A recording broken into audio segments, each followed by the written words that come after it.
BTR নির্বাচনকে ঘিরে ক্রমশ তৎপরতা বাড়ছে রাজনৈতিক নেতাকর্মীদের।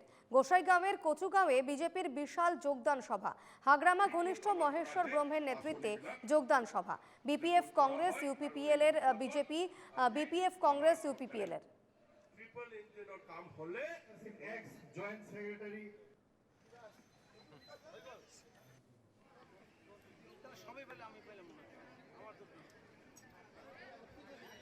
সকলকে নমস্কাৰ।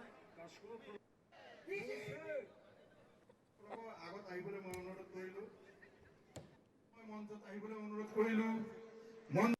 জিলা সমিতিৰ পৰা বিভিন্ন অতিথিগণ উপস্থিত হৈছেহি, তেখেতসকলৰ মই পৰিচয় দি যাম আৰু লগতে সম্বৰ্ধনা জনাম।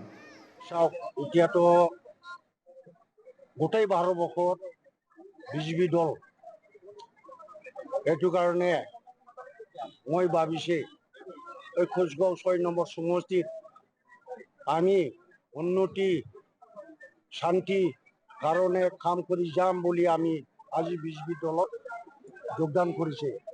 ভৱিষ্যতত মই এই 6 নম্বৰ সমষ্টিত আমি ভালদৰে আমি যিমানখিনি আমি আজি মোৰ লগত জইনিং কৰিছে সিহঁতৰ লগত লৈ আমি কাম কৰি যাব। চাওক, এইবাৰ যিখিনি মই নিজেও কৰ্ণধাৰ কমিটিৰ সদস্য হয়, গতিকে আমাৰ যিখিনি প্ৰথম আলোচনা হৈছিল, এতিয়া আমাৰ আলোচনাত এইখিনি প্ৰকাশ পাইছিল যে 25টামান হয়তো বিটিআৰ অঞ্চলত আমাৰ MCLA খেলিব পৰা অৱস্থাত আছে।